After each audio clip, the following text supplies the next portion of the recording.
Dans ce chapitre, il est expliqué que le modèle de la vie éternelle se trouve partout dans le monde et est représenté par le cycle de naissance, de mort et de renouveau.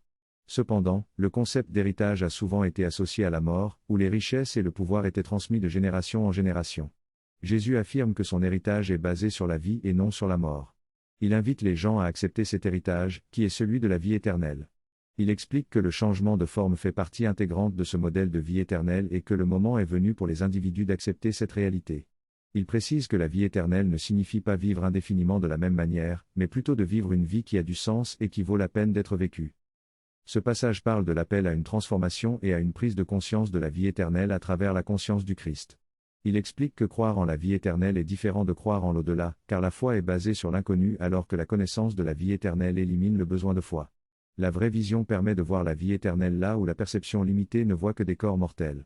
Il est souligné que le choix de continuer ou non dans la forme humaine appartient à chacun, et que rester dans l'unité est l'état naturel de la vie éternelle. L'auteur mentionne que bien que cela puisse susciter des doutes, il est nécessaire de comprendre que le vrai soi peut être retrouvé de manière vivante et non seulement après la mort. L'union de l'humain et du divin permet la transformation de la forme physique en une représentation de la conscience du Christ. La création de l'union de l'humain et du divin est appelée à soutenir la conscience du Christ et à dépasser l'objectif initial de l'expression du soi dans la forme. La conclusion souligne que ce choix sera éternellement celui de l'individu, exempt de peur, et sera une création nouvelle.